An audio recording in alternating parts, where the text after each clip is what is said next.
যেমন বিভূতি আর জনার্দন, ঠিক তেমনই আমারও একজন ছিল জানো, বিল্ল মঙ্গল, বিলে নাম ছিল তার।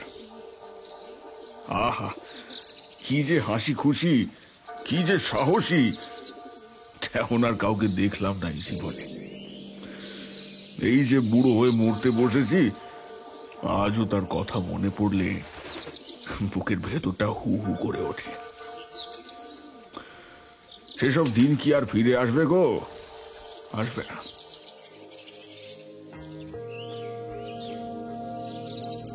ঝরা পাতা আর আদিত্যনাথের দীর্ঘশ্বাসে শীতের আগমনী বার্তা বেশ স্পষ্ট। প্রতি শীতেই আমরা আদিত্যনাথের সাধনপীঠে বেড়াতে আসি। স্রোতগঙ্গা আর মরিগঙ্গা যেখানে এসে মিশেছে, এই শীতে সেখানে অজস্র পরিযায়ী পাখির আনাগোনা। নৌকা বা ছোট ডিঙি চেপে সেই সব পাখি দেখার সুযোগ মেলে। তাছাড়া পলাশ বনে এই সময় হাজারো রকমের মৌসুমি ফুল ফোটে, সেও এক অপরূপ সৌন্দর্য। কত শত গাছ পাতা ঝরিয়ে সর্বহারা হয়ে দাঁড়িয়ে আছে, তবু কি অপূর্ব শোভা যে অপলক চেয়ে দেখতে হয়। জনার্দন দাঁতের ফাঁক থেকে কাঁচা ছোলার টুকরো বার করতে করতে বলল, তা আপনার সেই বন্ধুটি এখন কোথায়? এখানে এসে তো থাকতে পারতেন, দুই বুড়ো মিলে বেশ আরামেই কাটাতে পারতেন। আর মধুসুন্দরী দেবী তো স্বয়ং অন্নপূর্ণা, দুই বুড়ো ছেলেকে খাওয়াতে তার তো আর দুবার ভাবতে হতো না। সে আর নেই। আদিত্যনাথ কথাটি এমন জোর দিয়ে বলে উঠলেন যে আমরা চমকে উঠলাম। তার দিকে তাকিয়ে দেখলাম তার দুই উজ্জ্বল চোখ অশ্রুতে ভরে উঠেছে। ওই দুটি মাত্র কথা, সে নেই, তাতেই আমরা বুঝতে পারলাম সেই বন্ধু আর এই পৃথিবীতে নেই। আমরা স্তব্ধ হয়ে বসে রইলাম। আদিত্যনাথ কিছু পরে ভাঙা গলায় বলতে লাগলেন, বিল্লমঙ্গলের জন্যই আজ আমার এই তান্ত্রিক জীবন, নইলে এ সাহস আমার ছিল না। ছেলেবেলায় আমি ভারী ভীতু ছিলাম।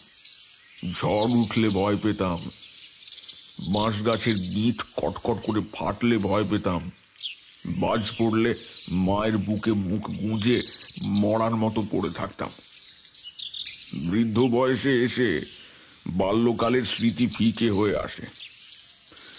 কিন্তু জানো, বিল্লমঙ্গলের সঙ্গে কাটানো প্রথম দিন থেকে শেষ দিন পর্যন্ত আমার স্পষ্ট মনে আছে।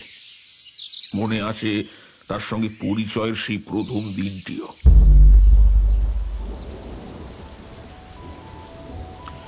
তখন তুমুল বর্ষা, বুঝলে?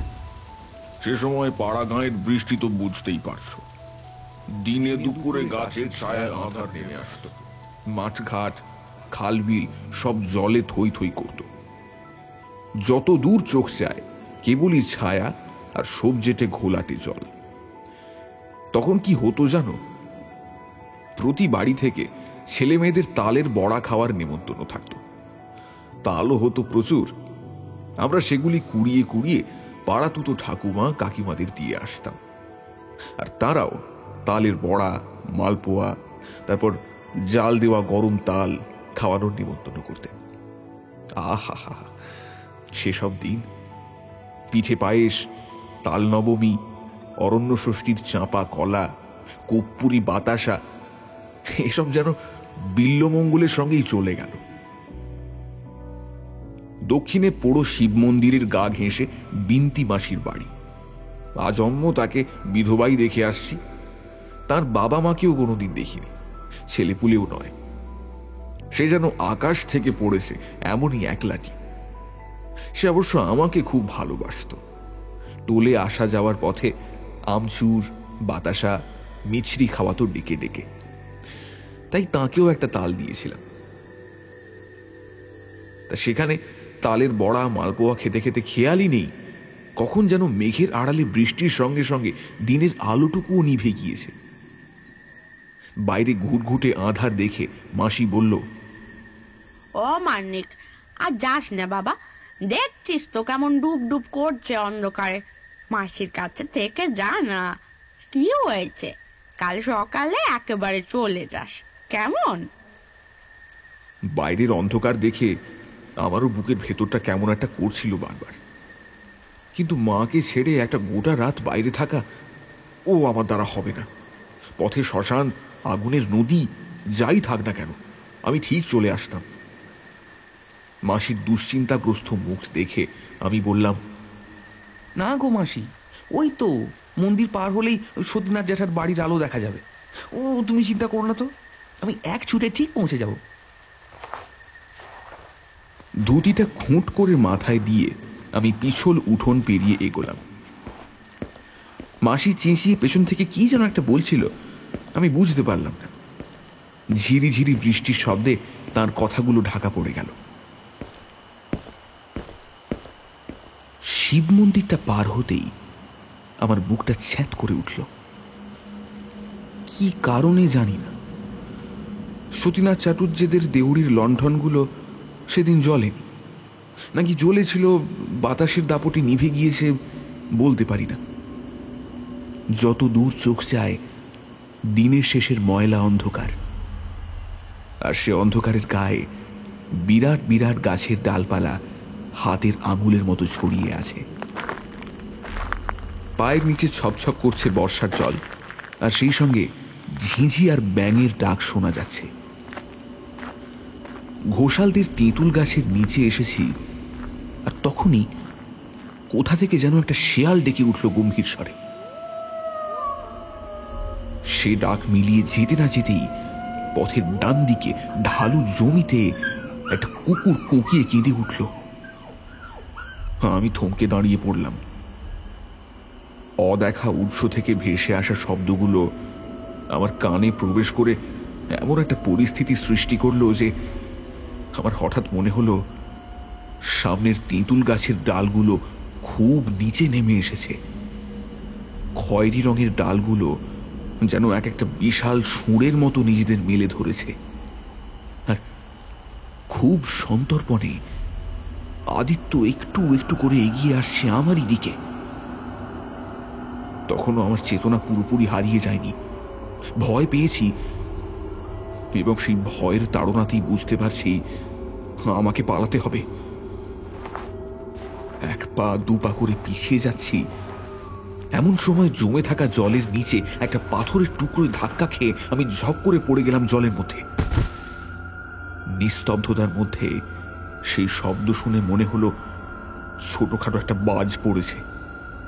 তাড়াতাড়ি উঠতে গিয়ে বুঝলাম কোমরে চোট পেয়েছি, আর প্রচন্ড যন্ত্রণায় আমার নড়াচড়ার ক্ষমতা প্রায় চলে গিয়েছে। তেঁতুলের ডালগুলোকে দেখে এবার মনে হচ্ছে আদিত্য যেন আর মাত্র কয়েক হাত দূরে শূন্যে ঝুলে রয়েছে। হঠাৎ ডান দিকের ঢালু জমি থেকে একটা চাপা গর্জন ভেসে এলো। সেখানে কে বা কি আছে বোঝা গেল না, শুধু মনে হলো একটা অন্ধকারের দলা চলাফেরা করছে। আতঙ্কে আমার দু চোখ বেয়ে জল বেরিয়ে এলো। চিৎকার করার ক্ষমতা নেই, আকস্মিক মানসিক আঘাতে গলার স্বর হারিয়ে ফেলেছি। ডান দিকের সেই অন্ধকারটা আরো এগিয়ে আসতে আমি একটা মোটকা গন্ধ পেলাম। কুকুর শেয়ালের গায়ে যেমন গন্ধটা থাকে ঠিক তেমন। আমি হাতে ভর দিয়ে প্রাণপণে উঠতে যাব, এমন সময় সাঁই করে একটা শব্দ তুলে কিছু একটা ওই চলমান অন্ধকারের গায়ে আছড়ে পড়ল, আর একটা কুকুর কেউ কেউ করে কেঁদে উঠে ঢালু জমি বেয়ে পালালো। কুকুরটার চিৎকার মিলিয়ে যেতে না যেতেই আমার পেছন থেকে একটা গম্ভীর গলা ভেসে এলো। এই রাত বিরেতে আলো ছাতা ছাড়া বেরোস কেন? গলা চিনতে পারলাম, পালবাড়ির ছেলে বিল্লমঙ্গল, ডাকনাম বিলে। ছপ ছপ শব্দ তুলে এগিয়ে এসে আমাকে দাঁড় করালো। লক্ষ্য করলাম তেঁতুল গাছের ডালগুলো আবার আগের জায়গায় ফিরে গিয়েছে। বুঝলাম সবই আমার চোখের ভুল। সোজা হয়ে এক পা ফেলতে গিয়েই কোঁকিয়ে উঠলাম যন্ত্রণায়। বাবা গো! প্রায় পড়েই যাচ্ছিলাম, পেছন থেকে আমায় জাপটে ধরে বিলে বলল, উফ, কোমরে লাগিয়েছিস তো?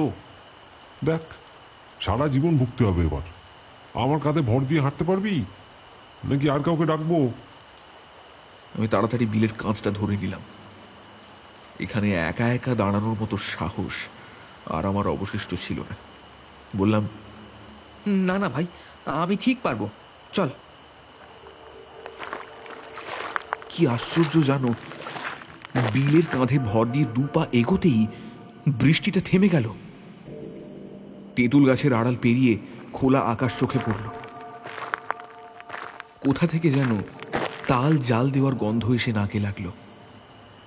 আমি তাকে বললাম, আমার মা খুব ভালো মালপোয়া বানায়, খাবি দুটো? সে রাজি হল।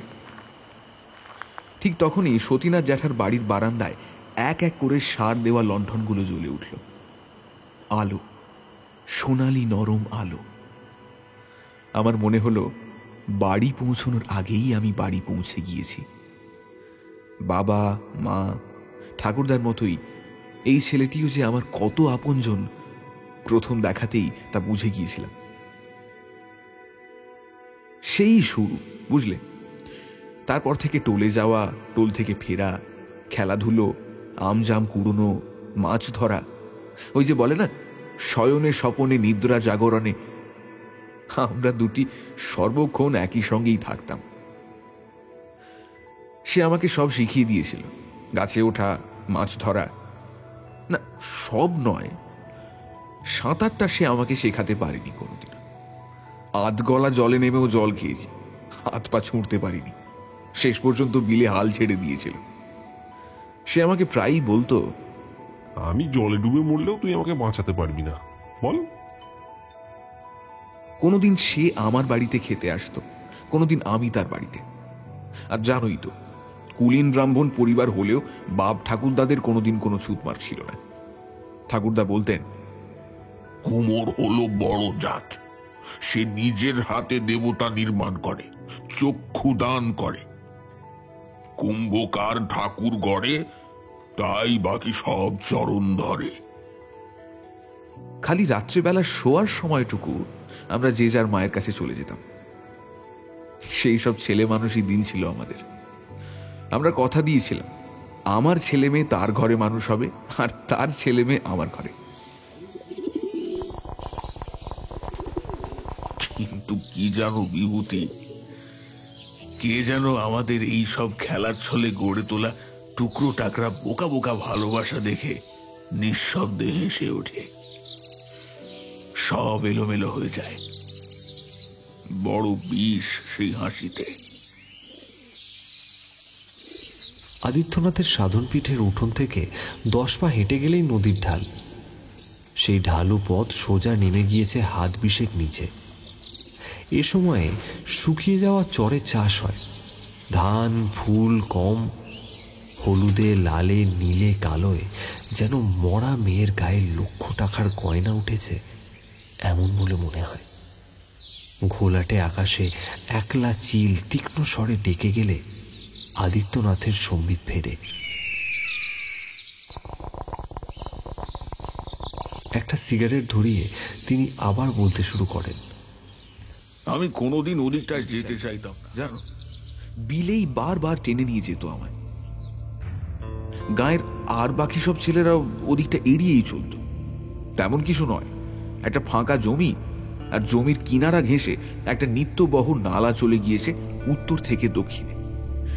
গ্রামের বুড়ো বুড়িরা তাকে বলতো চন্দন নালা। কোথা থেকে তাতে সারা বছর জল আসতো কেউ বলতে পারে না। আর এই যে ফাঁকা জমিখানির কথা বললাম, ওতে সারা বছর বড় বড় ঘাস, কাশ গাছ জন্মাত।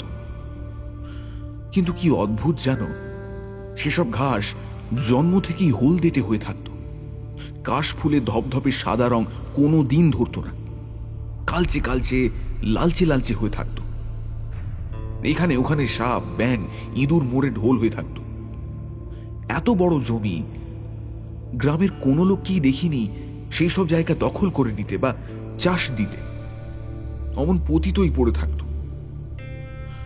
কেবল আমার ঠাকুরদা ওই জমি পেরিয়ে ঠাকুরানীর জঙ্গলে মাঝে মাঝে যেতেন, কি সব শিকড় বাকড় আনতে, তাও কেবল দিনের বেলায়। বাবা বলতেন ওই চন্দননালা আর ঠাকুরানীর বনের মাঝে কোথাও যেন সিদ্ধ তান্ত্রিকের সমাধি ক্ষেত্র আছে। তাঁদের আত্মারা সেখানে অসীম নিদ্রায় মগ্ন। মানুষের পায়ের শব্দ পেলে তাঁরা ভারী কুপিত হন, শাপ দেন। তাতে নাকি উজাড় হয়ে যায় সংসার, ধ্বংস হয়ে যায় সকল লক্ষ্মীশ্রী। তা ওই ঠাকুরানীর বনের ভেতরে কয়েকশো গজ ভেতরে চন্দননালার গা ঘেঁষে বেশ কয়েকটা কুলের গাছ ছিল। টোপা টোপা ডাঁসা নরম কুলে গাছ ছেয়ে থাকত, কেউ পারত না। আর কেউ কুড়োতে যেত না বলে সে কুল একেবারে লাল হলুদ হয়ে মাটিতে বিছিয়ে থাকত। আর ওই কুলের টানেই বিলে বারবার ওদিকে যেত, আর আমাকেও সঙ্গে নিয়ে যেত। দিনের বেলায় অবশ্যই, রাতে কোনোদিনই যায়নি।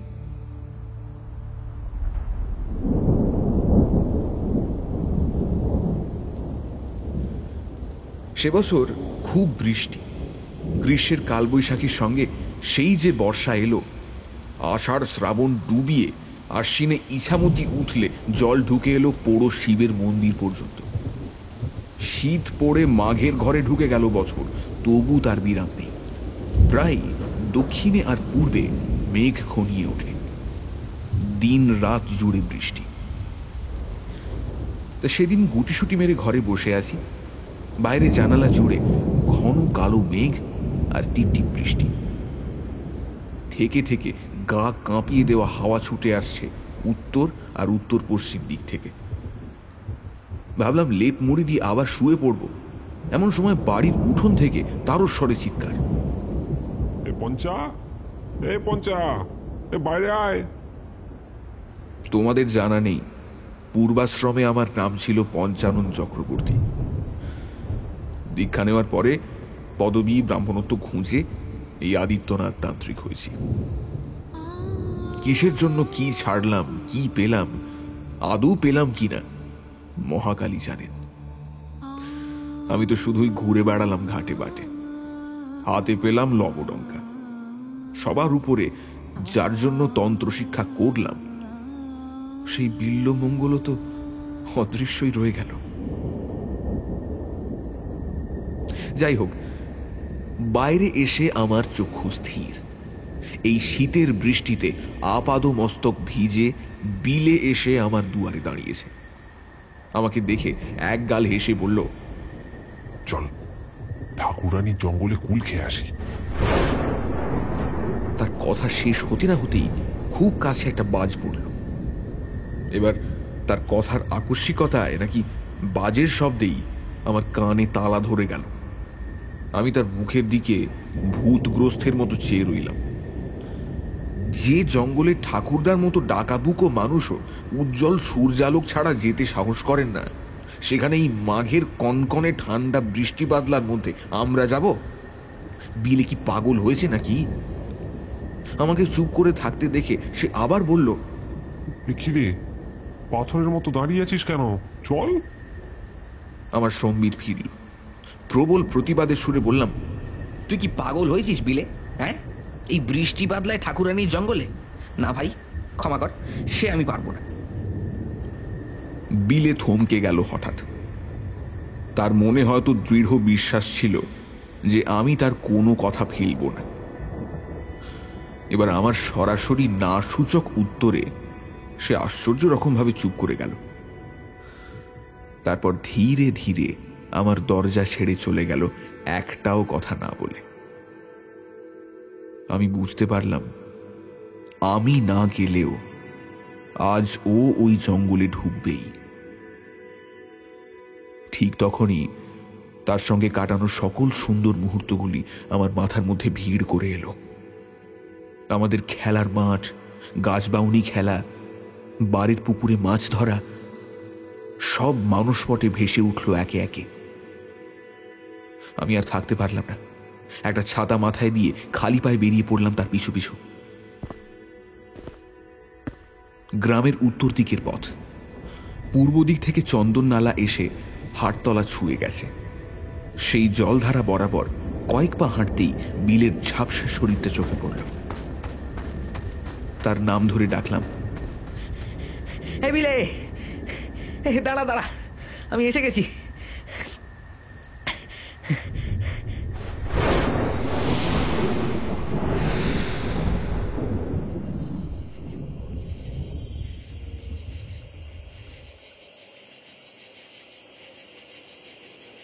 ঘোলাটে কালো আকাশের নিচে কুয়াশা রঙের ঘোলা জমি চুপ করে রয়েছে মৃত দিগন্তের গায়ে এলিয়ে পড়ে। বুকটা ছ্যাঁত করে উঠল আজ প্রায় 14 বছর পরে, ঠিক যেমন বিন্তি মাসির বাড়ি থেকে ফেরার পথে সেই সন্ধ্যায় পেয়েছিলাম। 21 বছর বয়স হয়েছে, তবুও মনের মধ্যে সেই শৈশবের পঞ্চানন এক অজানা ভয় কেঁপে উঠল। বিলের পেছন পেছন আমি হাঁটছিলাম। ভেজা কালো মাটি থেকে উঠে আসছিল শ্যাওলার গন্ধ। দিগন্তে কালো হয়ে আছে ঠাকুরানীর জঙ্গল। সেদিকে তাকিয়ে মাথার পেছনটা ঝনঝন করে উঠল আচমকা উদ্বেগে। খোলা জমি ছেড়ে জঙ্গলে ঢোকার মুখেই থমকে দাঁড়ালো বিলে। কয়েক হাত দূরে একটা বিরাট সাপের দেহ পড়ে আছে। বিলের মতো সাহসী ছেলেও স্থির হয়ে গিয়েছিল সেই দৃশ্য দেখে। বিলের দ্বিধা দেখে আমি জানতে চাইলাম, কিরে, এমন থমকে দাঁড়ালি যে? ও তো সাপের মরা, তো আগে দেখিসনি? সাপটা শঙ্খচূড়, বুঝলি? এদিকে তো শঙ্খচূড় নেই একেবারেই। আমিও চুপ করে রইলাম দুরু দুরু বুকে। কিছুক্ষণ চুপ করে থেকে বিলে আবার বলল, হয়তো বর্ষার জলে চন্দন নালার স্রোতে ভেসে এসেছিল। চল বনে ঢুকি চ। আমার শরীরটা খারাপ লাগছিল। এই শীতের বৃষ্টি, অদূরে পড়ে থাকা মৃত সরীসৃপের কঙ্কাল প্রায় দেহ, প্রায়ান্ধকার ঠাকুরানীর বনের গাছগুলোর থমথমে পত্রহীন চেহারা, সব মিলিয়ে আমার মনের উপর একটা অসম্ভব ভারী প্রভাব ফেলছিল। বারবার পেট বুলিয়ে উঠছিল, আর থেকে থেকে মাথার ভেতরটা অসহ্য যন্ত্রণায় ফেটে পড়তে চাইছিল। আমি করুণ গলায় তাকে বললাম, বিলে রে, সব কেমন যেন লাগছে, ফিরে চল। বিলে বনের অন্ধকারের দিকে একটা বিহ্বল দৃষ্টিতে তাকিয়েছিল।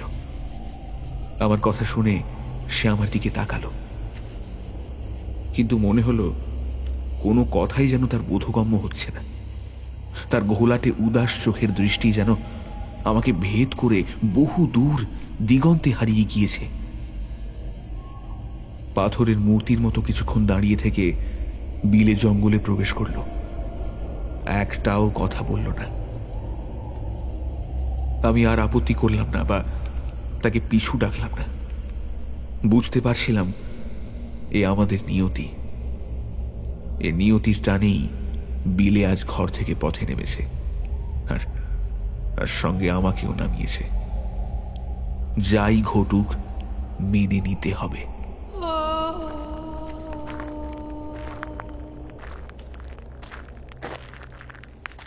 বনপথে দুজনে হাঁটছি নিঃশব্দে। ভেজা ঝরা পাতায় শব্দ উঠছে সপ সপ করে। হঠাৎ আমার মনে হলো সমগ্র বনভূমি জুড়ে একটা অদ্ভুত গম্ভীর শব্দ নির্দিষ্ট একটা তালে বেজে উঠছে।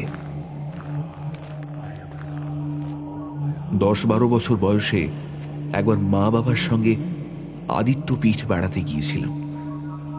সেই মহাশ্মশানে অগ্নিকুণ্ড ঘিরে 5-6 জন সন্ন্যাসী সমবেত গম্ভীর স্বরে স্তোত্র পাঠ করছিলেন। এই শব্দটা অনেকটা তেমনই। এর নির্দিষ্ট কোনো ভাষা বুঝতে পারা যায় না, শুধু মনে হয় মাটির অনেক গভীর থেকে সে স্বর উঠে আসছে, ছড়িয়ে যাচ্ছে গাছে গাছে, আর আমাদের ঘিরে বিরাট বিরাট শাখা প্রশাখা, মাটি, জল, ভিজে বাতাস পাঠ করে চলেছে কোনো আদিম পূজনের মন্ত্র। বিলের মধ্যেও আমি ভাবান্তর দেখলাম। তার ঠোঁট, গালের চামড়া কেঁপে উঠছে তিরতির করে, পা পড়ছে এলোমেলো, তবুও সে থামছে না, যেন থেমে যাওয়ার শক্তি তার নেই। এক অনতিক্রম্য আহ্বানে তাকে যেন এগিয়ে যেতে হবেই। ক্রমে কুল বন পার হয়ে এগিয়ে চললাম আমরা। আমার গলার স্বর বুঝে গিয়েছিল প্রচন্ড ঠান্ডায়, আতঙ্কে। তবু জোর করে বললাম, ও বিলে, কুল গাছ পার হয়ে এলাম যে। বিলে আমার দিকে না তাকিয়েই সামনের দিকে আঙুল তুলে দেখালো, আর সেদিকে তাকিয়েই মুহূর্তের মধ্যে চলমান অবস্থা থেকে এক লহমায় স্থির হয়ে দাঁড়িয়ে পড়লাম। সামনের চন্দন নালা একটা আচমকা বাঁক নিয়ে বাঁ দিকে বনের মধ্যে ঢুকে পড়েছে। আবার কিছুটা অগ্রসর হয়েই বেঁকে গিয়েছে ডান দিকে পুরাতন খাতে। এর ফলে জলধারার মাঝে একটা ত্রিকোণ ভূভাগের সৃষ্টি হয়েছে, আর সেখানে মাটি থেকে উঁচু হয়ে আছে সারি সারি সমাধি। তাদের প্রতিটির পাশে একটি করে লোহার ত্রিশূল পুঁতা রয়েছে। প্রতিটি সমাধি থেকেই এক আশ্চর্য বাষ্পকুণ্ডলী বেরিয়ে আসছে। এক লহমায় আমার বিহ্বলতা কেটে গেল। সকল আবেগের মধ্যে সর্বাধিক শক্তিমান আবেগ হল ভয়। সে অন্য সকল আবিলতাকে মুহূর্তে নাশ করে দেয়। আমি বিলের হাত ধরে চিৎকার করে উঠলাম, বিলে পালা, এ সেই পিশাচ সিদ্ধ সমাধি ক্ষেত্র। বিলে আমার দিকে ঘুরে তাকালো।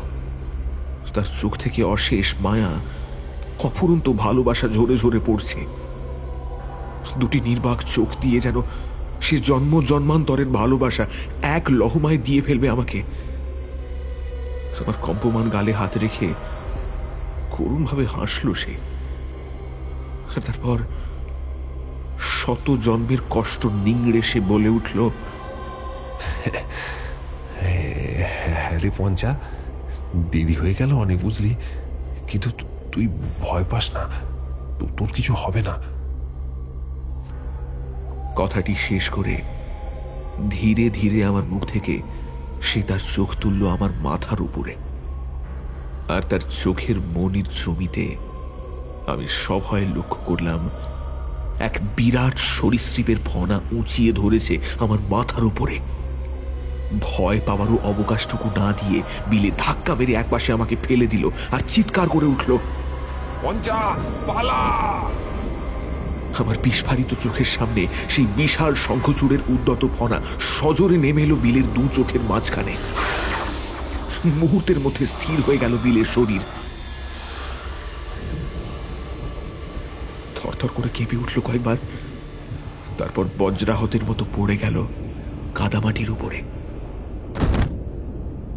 প্রাণাধিক প্রিয় বন্ধুর এমন অবস্থা দেখেও আমি সেই সাপটিকেই লক্ষ্য করছিলাম স্তম্ভিত হয়ে। ঠাকুরানীর বনে ঢোকবার মুখে আমরা যে বিরাট সাপের অর্ধগলিত মরদেহটি দেখেছিলাম, সেই দেহটি কোনো এক অলৌকিক উপায় প্রাণ ফিরে পেয়েছে। প্রবল আতঙ্কে আমার নড়াচড়ার শক্তিও লোপ পেয়েছিল। বিলের শরীরে অলৌকিক সরীসৃপ এসে তার সকল বিষ উগড়ে দিয়ে বাতাসে মিলিয়ে গেল। একটিবার মাত্র বিষ উদ্গীরণ করার ক্ষমতাই হয়তো তাকে দিয়েছিল ওই মৃত তন্ত্র সাধকদের প্রেতাত্মারা। সমাধি পীঠে অনুপ্রবেশকারীকে হত্যা করে সমাধি ক্ষেত্রের রক্ষক আবার প্রেত লোকেই ফিরে গেল, আর আমি জড় পদার্থের মতো মাটির উপরে বসে রইলাম। টুপটাপ করে ঝরে চলল মাঘী বর্ষা, পাকা কুল।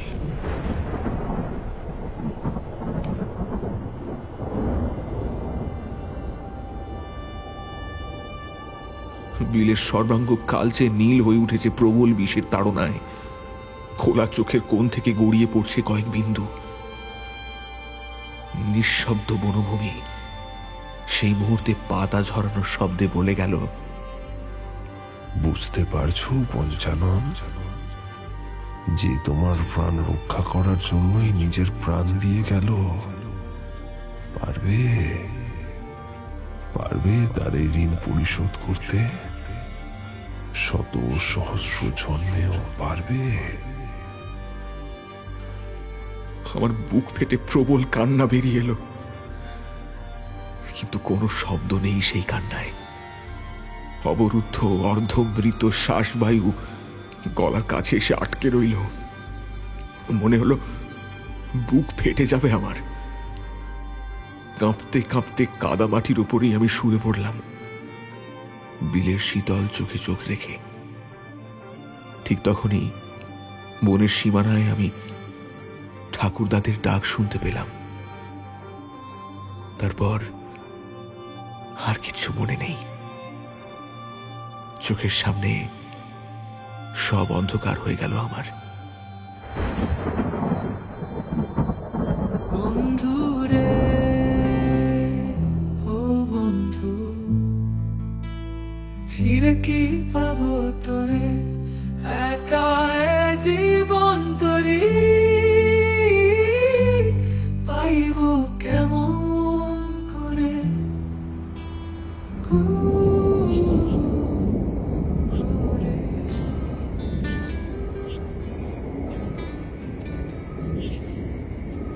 থমথমে এক নৈশব্দের মধ্যে আমার জ্ঞান ফিরল। দেখলাম মুখের সামনে আমাকে ঘিরে দাঁড়িয়ে আছে ঠাকুমা, বাবা ও মায়ের মুখ। চোখ খুলতেই ঠাকুমা আমার বুকের উপর ঝাঁপিয়ে পড়ে কেঁদে ফেললেন। নোনা জলে ভেসে যেতে লাগলো আমার বুক। অতি কষ্টে আমি উচ্চারণ করতে পেরেছিলাম শুধু, ঠাকুরদা কোথায়? বাবার গম্ভীর গলা শুনতে পেলাম। চুপ করে শুয়ে থাক, ঠাকুরদা বিলের বাড়িতে গিয়েছেন। বিলের দেহ এক্ষুনি নদীতে ভাসিয়ে দেওয়া হবে। তিনি আমাকে বারবার বলে গিয়েছেন তোকে যেন ঘর থেকে বেরোতে না দেওয়া হয়। তোর মা সেই থেকে একটাও কথা বলেনি। বাড়ি থেকে বেরিয়ে তাকে আর উদ্বেগে ফেলিস না। এইটুকু তো শান্তি দে আমাদের। আমার কানে তখন একটা কথাও ঢুকছিল না। মাথার ভেতরে এক অমানসিক কণ্ঠ বারবার চিৎকার করে যেন বলে উঠছিল যে বিলে নেই, বিলে নেই। আমাদের শালুকদহের সাঁতার, বর্ষার নদীর বাঁকের রাত জেগে মাছ ধরতে যাওয়া, সব সব যেন এক লহমায় আমার দু চোখে ভর করে এলো। আমি চিৎকার করে কেঁদে উঠলাম বিলের নাম ধরে। আর ঠিক তারপরেই পরম ক্লান্তিতে আমার দু চোখ বুজে এলো।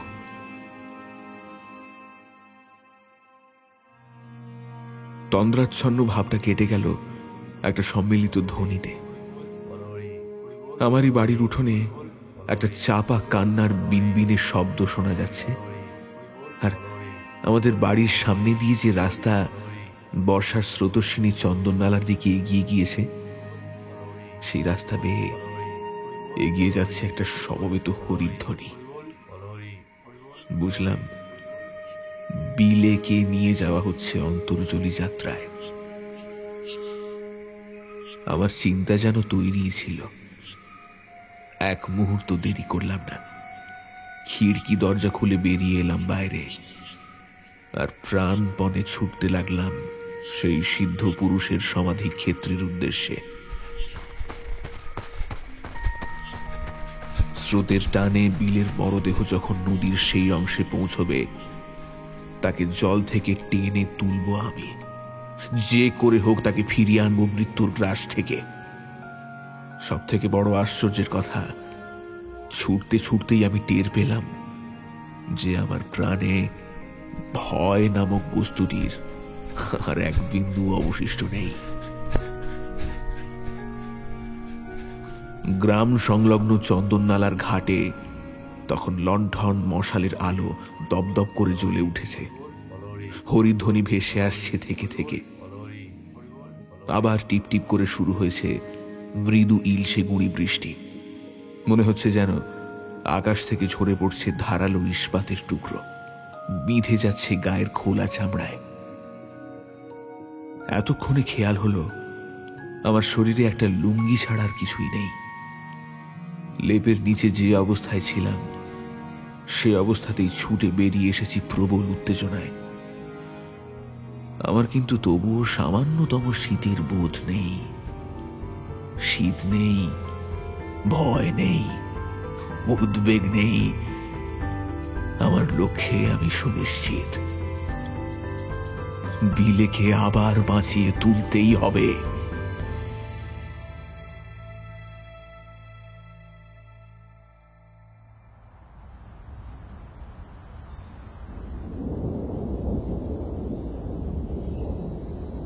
ঠাকুরানীর জঙ্গলে ঢোকার মুখেই একটা প্রবল বাধা পেলাম। একটা প্রবল বিপরীতমুখী বাতাস শাঁ শাঁ করে ছুটে এসে আমার পথ রোধ করে দাঁড়ালো।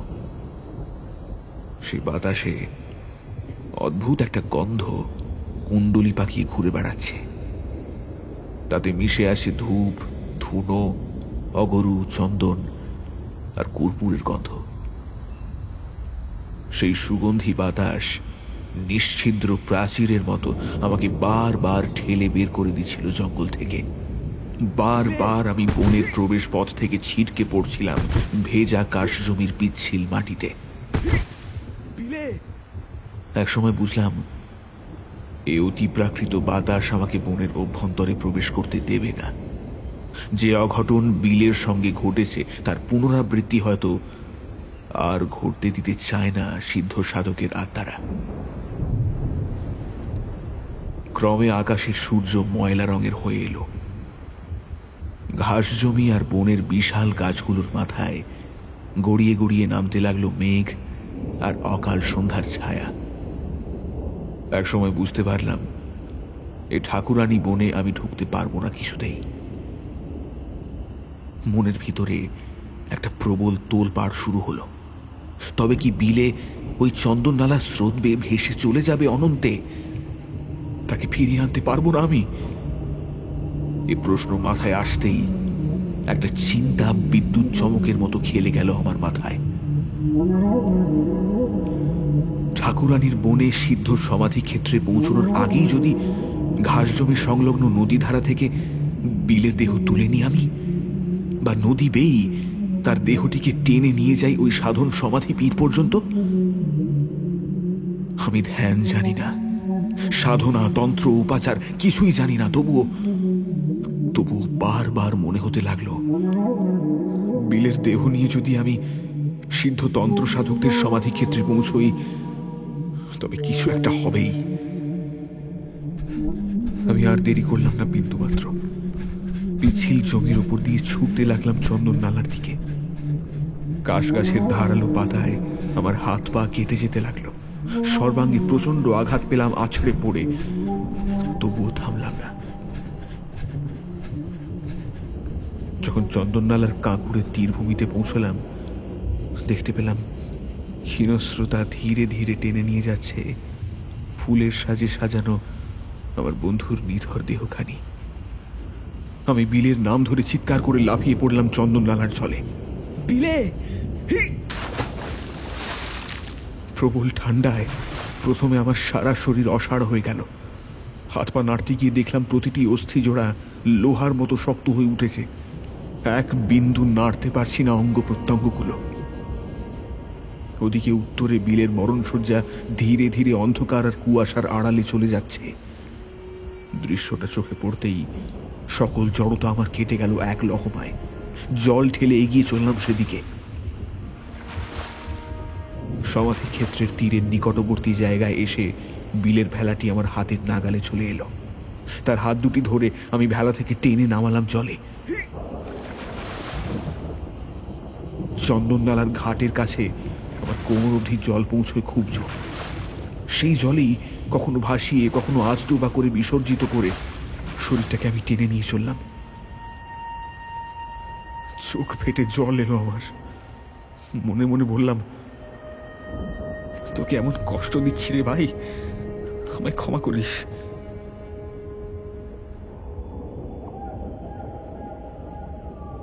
এতক্ষণ জলের তোড়ের শব্দে যা খেয়াল করিনি তা হলো এ স্থানের অপার নৈশব্দ।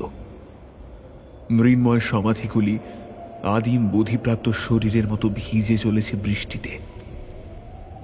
মূর্ছে পড়া ত্রিশূলগুলিও যেন সেই বৃষ্টিতে নবীন আর উজ্জ্বল হয়ে উঠেছে, আর রীতিমতো দ্যুতি ছড়িয়ে পড়ছে ত্রিমুখী লৌহ শূলগুলি থেকে।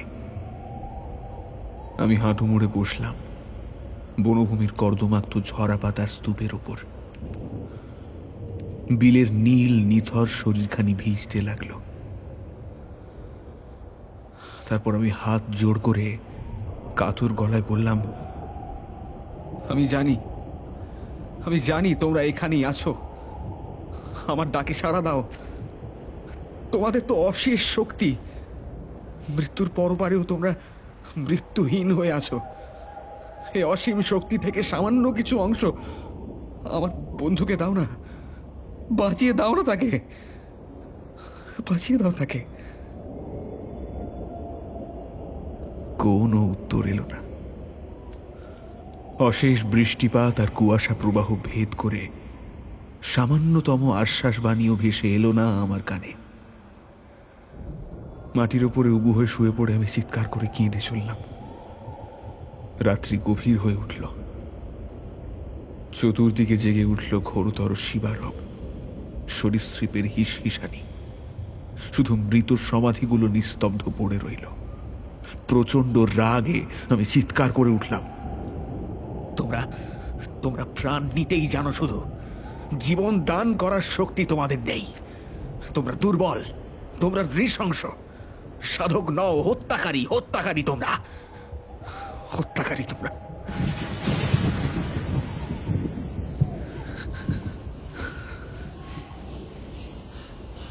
একটা ভয়ঙ্কর বাতাস ফুঁসে উঠল চতুর্দিক থেকে। অসংখ্য বুনো জন্তু গর্জন করে উঠল চতুর্দিক থেকে। তবে আমার আর সেদিন বিন্দুমাত্র ভয় ছিল না বিভূতি। আমার সকল ভীতি বিলে নিয়ে চলে গিয়েছিল তার সঙ্গে। বৃষ্টিতে নদীর জলে ভিজে একটা সর্বাঙ্গীন ক্লান্তি আমায় ঘিরে ধরছিল। অজান্তেই কখন যেন চোখ দুটো বুজে এসেছিল।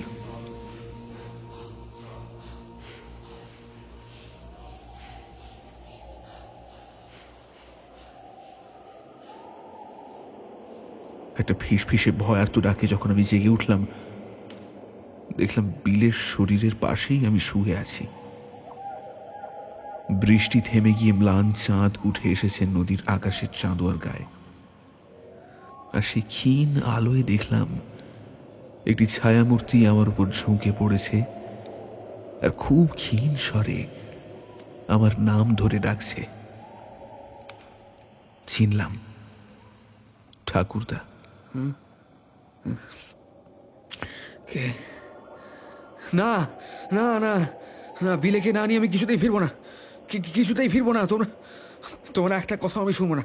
তুমি চলে যাও এখান থেকে, চলে যাও। ঠাকুরদা পরম স্নেহে আমার মাথায় হাত বুলিয়ে দিতে লাগলেন।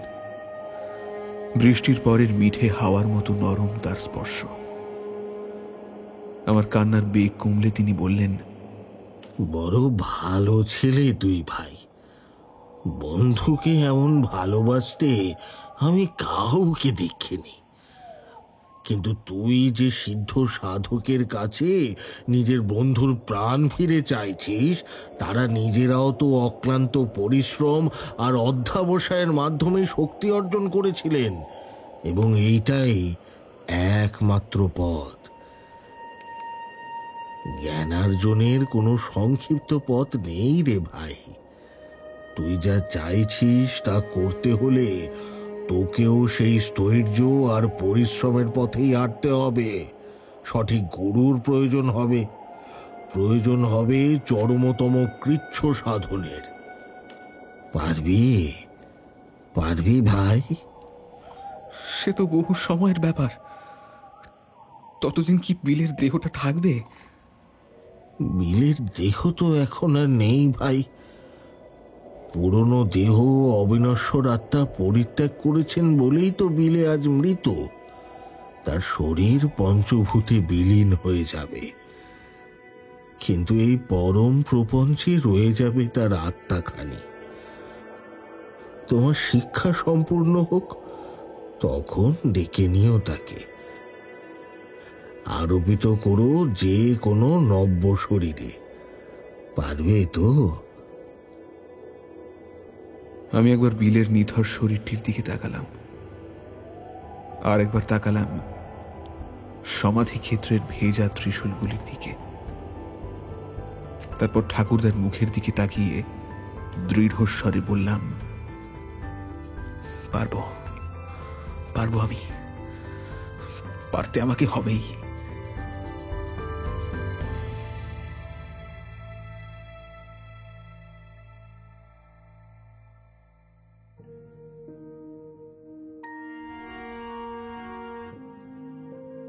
উপনয়ন পরিত্যাগ করবার সময় মা বুক ফাটা কান্নায় ভেঙে পড়ল। ঠাকুমা দু হাত দিয়ে ঠাকুরদার কাঁধ খামচে ধরে বলতে লাগলো, ওগো, ওকে বারণ করছো না কেন? ওর কি বৈরাগ্যের বয়স হয়েছে বলো? ওই একটি যে কুল প্রদীপ আমাদের, ওকে বারণ করো না গো। বাবা একবারে পাথরের মতো দাঁড়িয়েছিলেন দরজার পাশে। আমি ঘর ছেড়ে বেরিয়ে যাওয়ার মুখে তিনি কঠোর স্বরে বলে উঠলেন, যে কুসন্তান মায়ের চোখে জল ঝরানোর কারণ হয় সে কখনো সাধক হতে পারে না। কোনোদিন সিদ্ধি লাভ করতে পারবি না তুই, কোনোদিন মোক্ষ হবে না তোর। আমি অভিশাপ দিলাম। বুকটা কেঁপে উঠেছিল আমার বাবার অভিসম্পাদ শুনে, কিন্তু পর মুহূর্তেই চোয়াল শক্ত করে বেরিয়ে এলাম গৃহত্যাগ করে। পথে নামলাম। পিছনে পড়ে রইল আমার শৈশব, আমার কৈশোরের নারায়ণ পূজার সিন্নি প্রসাদ, ঠাকুমার কান্না, শাঁখ আর ঘণ্টা। সত্যিই বলেছিলেন বাবা, কি হতে পেরেছি আমি। মাঝে মাঝে দু একজন মানুষ ডাকেন বাটি চালান দিতে বা ভূত ঝাড়তে, সে আবার বেশিরভাগই মৃগী রোগী। সারদা সুন্দরীর দয়ায় পেটে দুটো জুটে যাচ্ছে বটে, কিন্তু আর কি বিভূতি, এই মুখের জন্যে কি ঘর ছেড়েছিলাম? আমি ধীর গলায় বললাম, হয়তো এই জন্যই ছেড়েছিলেন ঠাকুরমশাই। আপনি তো তন্ত্র ব্যবসায়ী নন, বন্ধুকে মৃত্যুর মুখ থেকে ফিরিয়ে আনার জন্যই তো আপনি তন্ত্র শিক্ষা করেছিলেন। মানুষে মানুষে যে ভালোবাসা, টান, তাই তো আপনার কাছে চিরকাল মুখ্য উপজীব্য ছিল। এই যে ন্যাড়ার মা, আমি, জনার্দন, এরা আপনার কে? স্নেহাস্পদ হৃদয়ানুভূতির আত্মীয়ই তো বটে। এমনটাই তো আপনি চেয়েছিলেন চিরটাকাল। শ্মশানচারী পিশাচসিদ্ধ হতে চেয়েছিলেন কি? চাইলে আপনি হয়তো তাও পারতেন। দুঃখ করবেন না। নিন, এরপর কি হলো বলুন। আমার কথাগুলো আদিত্যনাথ বিস্মিত চোখে অনুধাবন করার চেষ্টা করলেন। তারপর একটা লম্বা দীর্ঘশ্বাস ফেলে বলতে শুরু করলেন,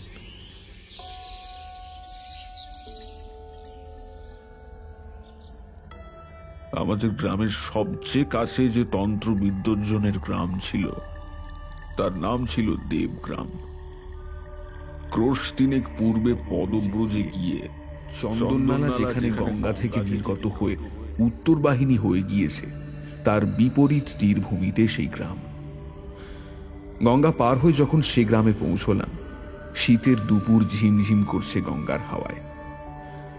15-20টি খোড়ো চাল আর খোলার ঘর, অপরিষ্কার উঠোনে উঠোনে ছড়িয়ে আছে পাখির পালক, টুকরো টাকরা শিকড় বাকড়।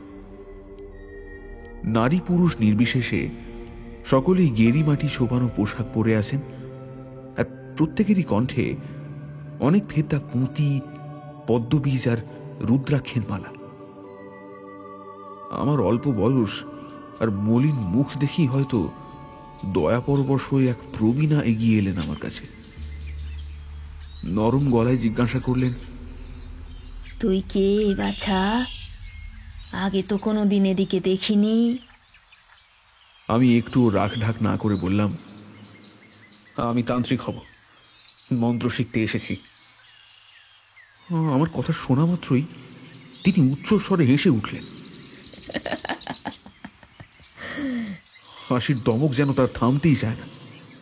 হাসতে হাসতে তিনি মাটির উপরে বসে পড়লেন প্রায়।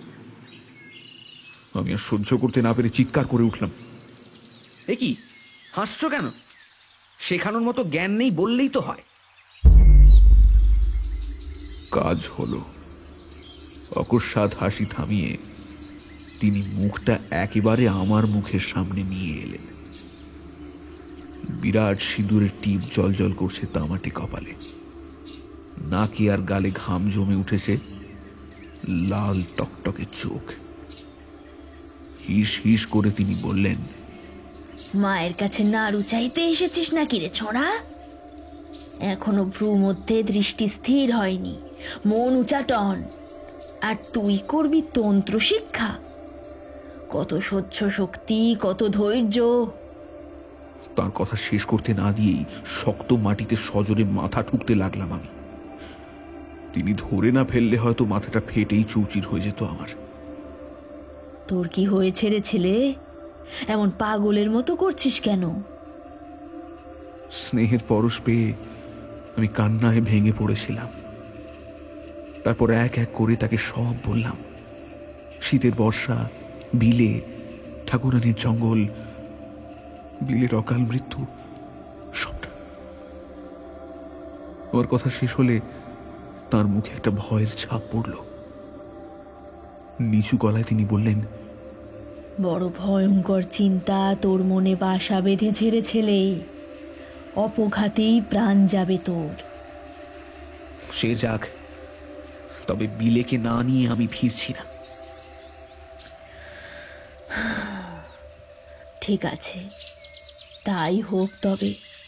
কাল ভৈরবের যখন তেমনই ইচ্ছা, হোক। এখন চল, কিছু মুখে দে, কাল থেকে তোর শিক্ষা শুরু হবে।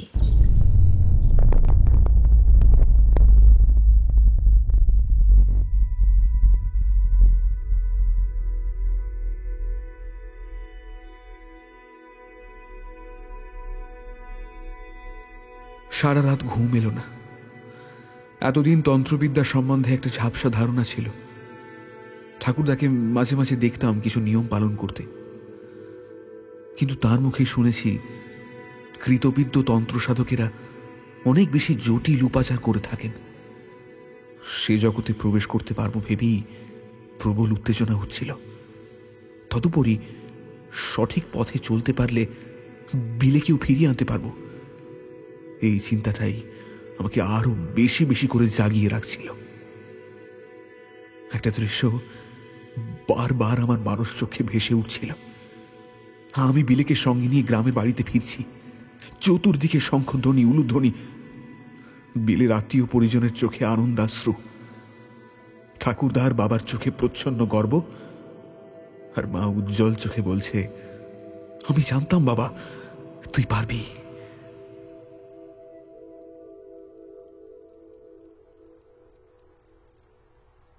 শেষ রাতের দিকে চোখের পাতা সবে ভারী হয়ে আসতে লেগেছে, হঠাৎ সেই ভৈরবী ঘরে এলেন। গম্ভীর গলায় বললেন, ওঠ, সময় হয়েছে, ব্রাহ্ম মুহূর্তে তোর শিক্ষা শুরু হোক। আমি এক লাফে বিছানা ছেড়ে উঠে পড়লাম। আলো আন্টির দিকে হাত বাড়িয়েছি, তিনি বলে উঠলেন, ওটি লাগবে না, মোচ্ছপ খেতে যাচ্ছিস নাকি? ঘরের বাইরে আসতেই গঙ্গার শেষ রাত্রির হাওয়া গা কাঁপিয়ে বয়ে গেল। মনে হলো এক রাশ বরফের ছুরি যেন দেহ ভেদ করে ছুটে গেল। কুয়াশাচ্ছন্ন মহাকাশের দিকে তাকিয়ে পথ চলতে চলতে ভৈরবী বললেন, এ ভূমি বড় পবিত্র রে ছেলে। অসংখ্য তন্ত্র সাধক এখানে যুগে যুগে জন্মগ্রহণ করেছেন। দেবতার মতো শক্তি তাঁদের, অথচ মহাদেবের মতো সর্বত্যাগী। পারবি তেমন হতে? সকল আশা আকাঙ্ক্ষা ত্যাগ করতে পারবি? উষার সে বাতাসে কি যেন একটা ছিল, আমার সারা শরীর কণ্টকিত হয়ে উঠল। বললাম, পারবো।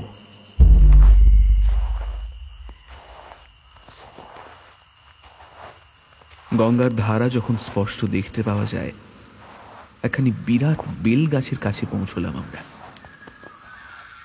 শীত তার পত্ররাজি কেড়ে নিয়েছে। শক্ত মাটির উপর ছড়িয়ে আছে শুকনো কাঠ, শুকনো পাতা।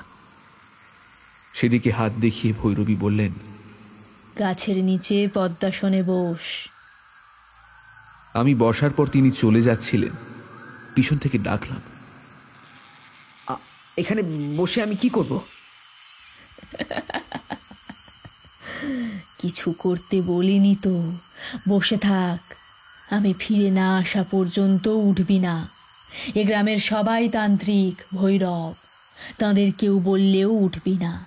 যতক্ষণ আমি না আসছি বসে থাক। ভৈরবী চলে যাওয়ার পর খেয়াল করলাম এ নদী তীর সম্পূর্ণ জনমানবহীন, নিঃশব্দ। উষাকাল শুধু বোঝা যায় শুক্র গ্রহের অবস্থান দেখে। নদীর তীরে কাছেই হয়তো কোথাও শ্মশান ভূমি রয়েছে, আর ভয়ঙ্কর দর্শন শ্মশানচারী শেয়াল কুকুর ঘুরে বেড়াচ্ছে সেখানে। চোখের সামনে উন্মুক্ত প্রান্তরে বেড়ে উঠছে বেঁটে বেঁটে খেজুর গাছ, পত্রহীন বাবলা গাছ। সে সকল গাছের ডালে বসে থাকা নিশাচর পাখির হলুদ চোখগুলো জল জল করে উঠছে থেকে থেকে। শিশির ভেজা মাটির উপর দিয়ে সরসর করে চলে যাচ্ছে গিরগিটি বা কচ্ছপের ছানা। ডিম পাড়তে ডাঙায় উঠে আসা কুমিরের মুখোমুখি পড়ে গেলেও আমি আশ্চর্য হতাম না। দূরের ঝাঁকড়া একটি গাছ থেকে অনেকগুলো বক বা শকুনের ছানা কেঁদে উঠল। একবার মনে হলো দৌড়ে পালিয়ে যাই, কিন্তু পরক্ষণেই বিলের নীল হয়ে যাওয়ার শরীরটা আমার চোখের সামনে ভেসে উঠল। শিরদাঁড়া সোজা করে বসে রইলাম।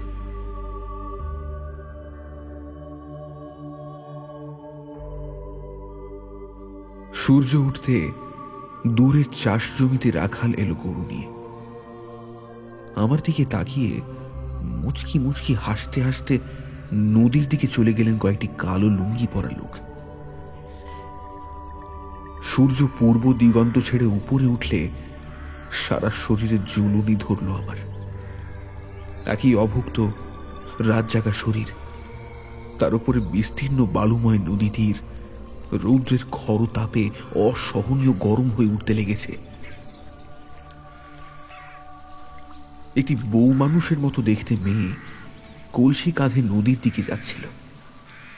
ক্ষীণ গলায় তাকে বললাম, মা, ফেরার পথে আমাকে একটু জল দেবে গো, বুকটা ফেটে যাচ্ছে তেষ্টায়। আমার কথা শুনে সে ঘুমটা খুলল। তার মুখের দিকে দৃষ্টি পড়তেই আমি চমকে উঠলাম। এমন ঘোর নিকষ কালো বর্ণ আমি কোনো মানুষের কোনোদিন দেখিনি। কপালে একটা বড় আব। আমার কাছে এসে সে হাঁটু মুড়ে বসল। তারপর অবাক হয়ে আমার মুখের দিকে অনেকক্ষণ তাকিয়ে থেকে সে বলল, ও মা, কি পাগল রে তুই! এই অখাদ্য জায়গায় বসে কি করছিস রে ছেলে? সে অনেক কথা গো, ও তুমি বুঝবে না। ওই ভৈরবী মা আছেন না, তিনি আমাকে বসিয়ে রেখে গিয়েছেন। তিনি না আসা পর্যন্ত আমার ওঠা বারণ। তাই বলছিলাম যদি একটু জল খাবো, বুকটা যে ফেটে যাচ্ছে মা। আমার কথায় মেয়েটি চোখ বড় বড় করে বলে উঠল, তাই তো, আমি এসব বুঝবো কি করে? তা তোর ভৈরবী মা কি বলে গিয়েছেন জনে জনে জল খাবার ভিক্ষে করে খেতে? মেয়েটির রুক্ষ কথায় আমার ভারী রাগ হলো। বললাম, ও মা, জল চাইলে আবার ভিক্ষা করা হয় কবে থেকে? জল দিলে দাও, নইলে বিদে হও, অত প্যান প্যানানি শুনতে পারি না। আমার কথা শেষ হতে না হতে মেয়েটি খিলখিল করে হেসে উঠল। সে কি বিভৎস হাসি বিভূতি! ভাঙা ভাঙা নোংরা দাঁত বেরিয়ে এসেছে ঠোঁটের বাইরে। সাদা আস্তরণ পড়া জিভটা লক লক করে উঠছে, আর কপালের আবটা রসালো হয়ে আরো ফুলে উঠেছে, যেন এখনই সেটা ফেটে রক্তপুঁজ বেরিয়ে গড়িয়ে পড়বে। আমার সামনের মাটিতে সশব্দে থুতু ফেললো মেয়েটি। দেখলাম থুতুর উপরিভাগে বাসি ভাত, শাকের টুকরো লেগে আছে।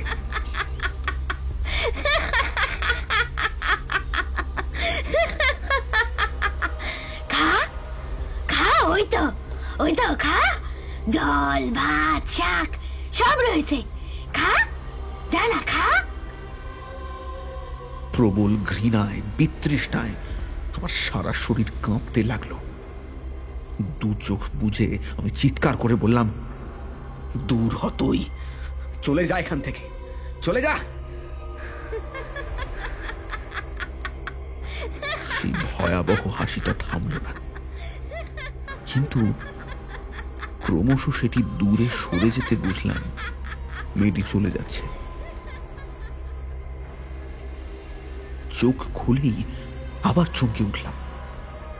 এইটুকু সময়ের মধ্যেই সূর্য ঢলে পড়েছে পশ্চিমে, আর আমার মুখের সামনে মুখ এনে বসে আছেন ভৈরবী। আমার মুখ দেখে তিনি বললেন, একদিনেই নেতিয়ে পড়েছিস বাছা, চল চল কিছু মুখে দিবি চল। আমি বিরক্ত গলায় বললাম, আমি তন্ত্র শিখতে এসেছি, সারাদিন বসে বসে আকাশ পাতাল দেখতে আসেনি, সে আমার গ্রামেও দেখা যায়। ভৈরবী হো হো করে হেসে উঠলেন, তারপর বললেন, আচ্ছা কাল তোকে নতুন কিছু শেখাবো। হঠাৎ আমার সামনে পড়ে থাকা থুতুর দলার উপর তার দৃষ্টি পড়ল। ডান হাতের তর্জনী দিয়ে তার কিছুটা তুলে তিনি নাকে শুঁকলেন, তারপর জিভে ঠেকালেন সেটা। তারপর হঠাৎ মাটির উপরে বসে পড়ে আর্তনাদ করে কেঁদে উঠলেন তিনি। আমি অবাক বিস্ময়ে তাঁর দিকে তাকিয়ে আছি দেখে ফোঁপাতে ফোঁপাতে তিনি বললেন, কে এসেছিল রে এখানে? অনেকেই, দুটো বুড়ো, তারপর একটা খেপি, তার কোমরে কলসি ছিল, জল চাইতেই মুখের সামনে একদলা থুতু ফেলে গেল। এই থুতু? আমি মাথা নেড়ে হ্যাঁ বললাম। ভৈরবীর মুখের ভাব দ্রুত পরিবর্তিত হতে লাগলো, চোখ দুটো জ্বলে উঠল তার, মুখটা সামান্য ফাঁক হয়ে দাঁতগুলো বেরিয়ে এলো বাইরে। হঠাৎ একটা চাপা গর্জন করে তিনি আমার উপর লাফিয়ে পড়লেন। তার শরীরের অভিঘাত সহ্য করতে না পেরে আমি পড়ে গেলাম বালির ওপরে। তারপর আমার গলা প্রচন্ড জোরে টিপে ধরলেন তিনি, তারপর থুতু ছেটাতে ছেটাতে হিংস্র স্বরে বলতে লাগলেন, তুই কি করে দেখা পেলি তার? আমি এত সাধনা এত তপস্যা করেও যার আভাস মাত্র পেলাম না, আর তুই কালকের ছোকরা, বল বল বল। আমার দম বন্ধ হয়ে আসতে লাগলো, এক ঝলক বাতাসের জন্য হাঁকুপাকু করতে লাগলো বুকটা। বুঝতে পারলাম আমার অন্তিম সময় আসন্ন। হাত পা ছুঁড়তে ছুঁড়তে হঠাৎ আমার হাতের নাগালে একটা বেল গাছের শুকনো ডাল পেয়ে গেলাম। কোন রকমে সেটিকে মুঠো করে ধরে সর্বশক্তি দিয়ে আঘাত করলাম ভৈরবীর মাথায়। তিনি ছিটকে পড়ে গেলেন এক পাশে। কোন রকমে উঠে বসে প্রাণ ভরে নিঃশ্বাস নিলাম আমি। কি পাগল রে!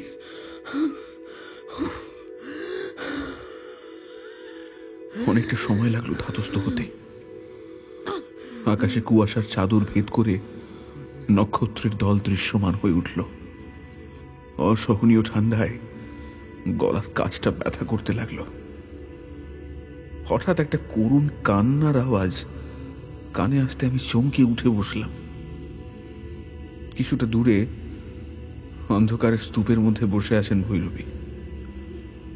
দুহাত দিয়ে তিনি আঁচড় কাটছেন বালির ওপর, আর কান্না জড়িত গলায় বলছেন, আমি কিচ্ছুই বুঝলাম না, আমি কিচ্ছুই বুঝলাম না। কারণ জানি না, তবুও মানুষটির জন্য আমার মনের ভেতরটা কেমন যেন একটা করে উঠল। উঠে গিয়ে তার পাশে বসলাম। ভাবলাম দুটি ভালো কথা বলবো তাকে। হঠাৎ তিনি আমাকে জড়িয়ে ধরে কেঁদে ফেললেন। আমি বুঝতে পারিনি রে বাবা, তোকে চিনতে পারিনি। আমাকে আমাকে ক্ষমা করে দে। স্বয়ং কাল ভৈরবী তোকে দেখা দিয়ে গিয়েছেন। তোর অসাধ্য কিছু নেই এ সংসারে। শুধুমাত্র গুরুমুখী বিদ্যা বলে তন্ত্রের কিছু পন্থা, কিছু উপাচার আমার কাছে জেনে নিতে হবে। বাকি সব তুই নিজেই পারবি বাবা। আমি আকুল সুরে বললাম, কি করে বুঝলে যে তিনি কাল ভৈরবী? ভৈরবী কোনো কথা না বলে সেই মেয়েটির মুখনিসৃত সাকান্ন আমার ঠোঁটে ঠেকিয়ে দিলেন। এক লহমায় আমার সর্বাঙ্গ থরথর করে কেঁপে উঠল। মনে হলো আকাশ থেকে অসংখ্য দীপমালা নেমে আসছে মাটির পৃথিবীতে। শিশিরের শব্দে শব্দে বেজে উঠছে বিদেহিনীর নূপুর, আর এক আশ্চর্য সৌরভে ভরে উঠছে এই বিজন নদীটির।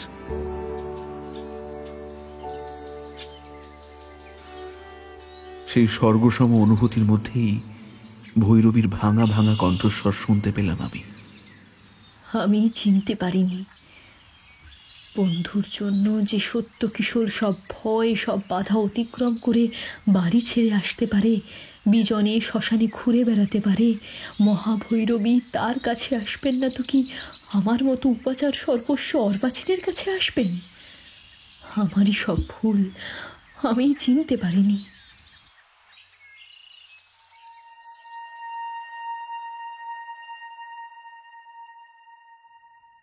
মহাভৈরবীর আশীর্বাদেই কিনা জানি না, ডামরতন্ত্রের সবই শিখে গেলাম খুবই অল্প সময়। সব সাধনা আর পিশাচ তর্পণ শেখা হলে বিদায়ের দিন উপস্থিত হল। চোখের জলে ভৈরবী বললেন, তুই তো পরিব্রাজক হলি এবার বাবা। বাঁধা ঘর আর তোর রইল না। কোনোদিন যদি এ মায়ের কথা মনে পড়ে, আসিস আবার। আমার মনে একটা প্রশ্ন সেই দ্বিতীয় দিন থেকেই বারবার উঁকি দিচ্ছিল। জিজ্ঞাসা করলাম, তন্ত্রশিক্ষার নামে সেই প্রথম রাতে অমন ঠায় বসিয়ে রেখেছিলে কেন? দীর্ঘশ্বাস ফেলে ভৈরবী মা বললেন, সে সাধারণ শিক্ষার্থীর তন্ত্রশিক্ষার প্রথম ধাপ। ধ্যান করার জন্য অনেকক্ষণ বসে থাকতে হয় যে, ওইটি অভ্যাস করানোর জন্য ওইভাবে ঠায় বসে থাকতে বলেছিলাম। তখন কি আর জানতাম যে স্বয়ং কাল ভৈরব, কাল ভৈরবীর কৃপাধন্য তুই? যা এবার, নইলে মায়ার বাঁধনে বাঁধতে ইচ্ছা করবে আবার। সেই পঞ্চকরটি নিয়েছিস তোরে ঝোলায়? ভৈরবীর সজল চোখ থেকে চোখ ফিরিয়ে আমি ফেরার পথ ধরলাম। বাতাসে সদ্য আগত বসন্তের কবষ্ণ স্পর্শ। পূর্বাকাশে লাল হয়ে উঠেছেন আদিত্যদেব। আমি দৃঢ় পদক্ষেপে এগিয়ে চললাম ঠাকুরানীর বনের উদ্দেশ্যে। সেখানে বিলে আমার জন্য অপেক্ষা করছে।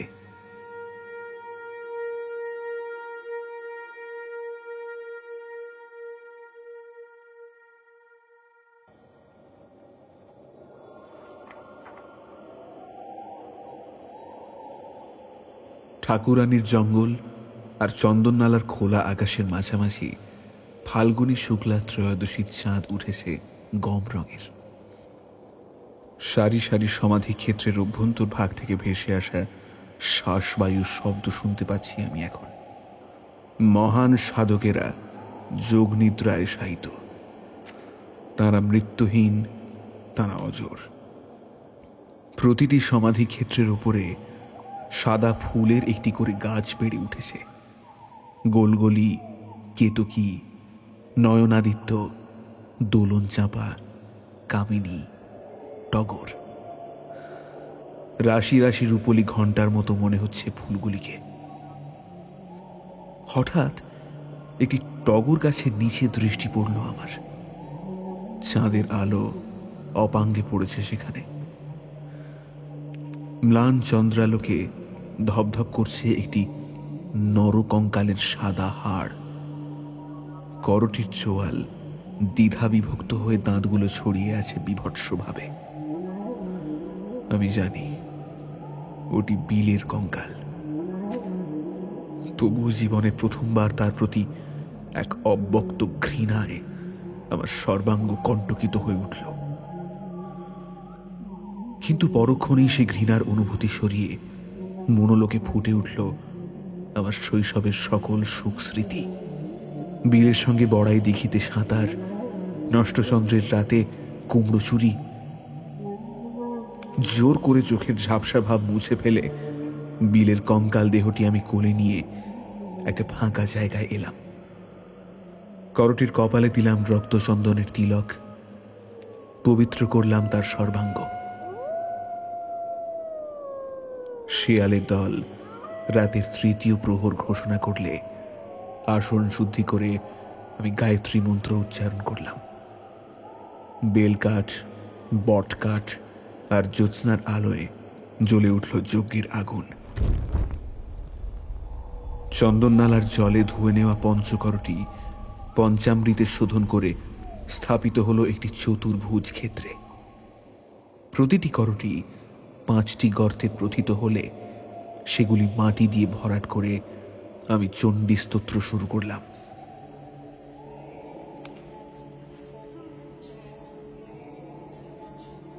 এক মনে পাঠ করে চলেছি, হঠাৎ মনে হলো ভৈরবী মায়ের গলা শুনতে পাচ্ছি।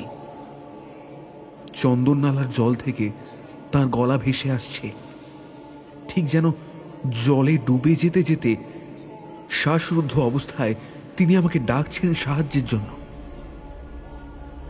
মুহূর্তের জন্য আমার মন উচাটন হলো, আর ঠিক তখনই যেন চাঁদের হলদে আলো একত্রিত হয়ে একেবারে বনের মাথা ছুঁয়ে ফেলা একটি বিরাট সাপ ফনা তুলে দাঁড়ালো আমার মাথা লক্ষ্য করে।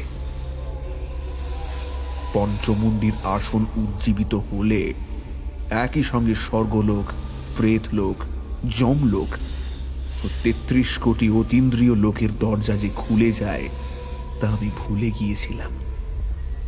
অশরীরীর ছলনায় ভুলে সামান্যতম অন্যমনস্ক হতে প্রেতনাগ লোকের দরজা খুলে সমাধি ক্ষেত্রের প্রহরী সর্পের আত্মা আবার ফিরে এসেছে, যে পিলেকে দংশন করে হারিয়ে গিয়েছিল এক পুরুষ খাতিনী অস্ত্রের মতো। আমি চোখ বন্ধ করে প্রাণপণে উচ্চারণ করলাম, ওম জয়ত্তম দেবী চামুণ্ডে ভয়ে ভূতাপহারিণী, জয় সর্বগতে দেবী কাল রাত্রি নমস্তুতে, জয়ন্তী মঙ্গলা কালী ভদ্রকালী কপালিনী। একটা প্রবল শীতল বাতাস আমাকে ঘিরে কিছুক্ষণ হিস হিস শব্দ তুলে ভেসে বেড়ালো। তারপর হারিয়ে গেল বনতলির পাতা ঝরার শব্দের আড়ালে। পরম নিষ্ঠা ভরে আমি বলে চললাম, মধুকাইটাভ বিদ্যাংশী বিধাত্রী বরদে নমঃ, রূপং দেহি জয়ং দেহি যশো দেহি দিশো জহি, মহিষাসুর নির্নাশী ভক্তানং সুখদে নমঃ, রূপং দেহি জয়ং দেহি। হঠাৎ একটা বিজাতীয় শব্দ শুনে আমি চোখ খুলে ফেললাম। মরা চাঁদের আলো বিলের কঙ্কালের উপর এসে পড়েছে, আর তার অস্থি জোড় গুলিতে শুরু হয়েছে এক অলৌকিক আন্দোলন। হাড়ের পরিসরে ধীরে ধীরে সৃষ্টি হলো কৃমি কীটের মতো লাল রক্তবাহ। দুটি অক্ষি কোটর ধীরে ধীরে পূর্ণ হয়ে উঠতে লাগলো ফ্যাকাশে অক্ষি গোলকে। মুখের কিছু অংশে মাংসের খণ্ড জুড়ে গেল, আর কিছু অংশ রয়ে গেল শূন্য। মুখের লাল লাল পেশি আন্দোলিত করে সেই বিভৎস মুখ বলে উঠল, বন্ধু, এই বন্ধু, এই বনে কি করছিস? চল, বাড়ি যাবি না? না না না, আমি তোর সঙ্গে যাব না। তুই বিল্লমঙ্গল পাল নস, তুই আমার বিলে নোস, তুই আমার বিলে নোস। তুই চলে যা, চলে যা, তুই চলে যা, চলে যা এখান থেকে, চলে যা, চলে যা, চলে যা। আমার চোখের সামনে নড়বড় করতে করতে বিলের দেহটা উঠে দাঁড়ালো। ছেঁড়া ছেঁড়া শিরা, ফাটা ফাটা চামড়া, পেশি। হঠাৎ দেখলাম চন্দননালার দিক থেকে সেই ঘোমটা দেওয়া মেয়েটি এসে দাঁড়িয়েছে। তার কপালের আবটি তখন জ্বলছে কালাগ্নির মতো। দুদিকের কষ দিয়ে দুখানি সদন্ত বেরিয়ে এসেছে। মুখের বাইরে ঝুলতে থাকা লাল টকটকে জিভ। আমি দু হাত তার দিকে বাড়িয়ে কেঁদে উঠলাম। মা, মা, মাগো, বিলেকে আমি এমন করে চাইনি মা, এমন করে চাইনি আমি। ওকে ঠিক করে দাও মাগো, ওকে ঠিক করে দাও। আমি চাইনি ওকে, ওকে ঠিক করে দাও মাগো। মুহূর্তের মধ্যে কাল ভৈরবী উল্কার বেগে এগিয়ে এলেন। বিশাল হাতের পাঞ্জায় খামচে ধরলেন বিলের গলা। তারপর এক প্রবল আলোর ঝলকানি। আর কিছু মনে নেই।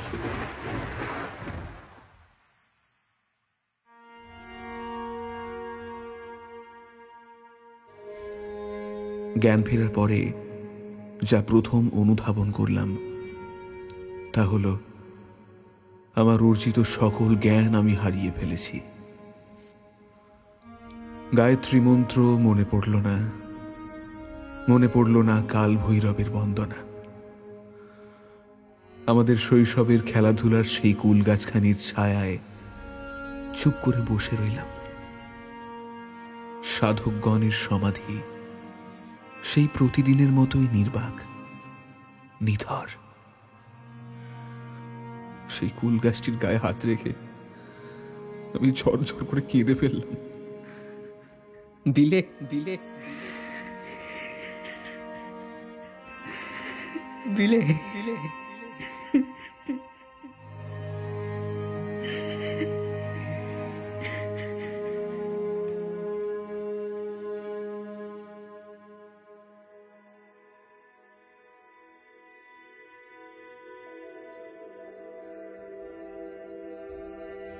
দেবগ্রামে আবার ফিরে গিয়েছিলাম আমি। ভৈরবী মা প্রথমটা আমাকে চিনতেই পারলেন না। তারপর একটা বেল কাঠ উঁচিয়ে বললেন, যা, চলে যা। বন্ধু কুৎসিত হয়ে গেলে সে বুঝি আর বন্ধু থাকে না? ছে, যা যা, দূর হয়ে যা। আর দাঁড়ায়নি বিভূতি।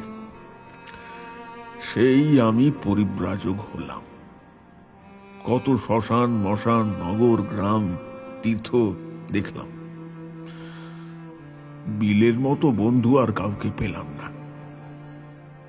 আচ্ছা, তোমরাও তো আমার বন্ধু। পারবে পারবে একটা ভীতু ছেলের বুকে সাহস জাগিয়ে তুলতে? ঠিকই বলেছিল বিলে। সে ডুবে গেল মৃত্যুর অতলে। বাঁচাতে পারলাম না তাকে আমি। বিলে, বন্ধু,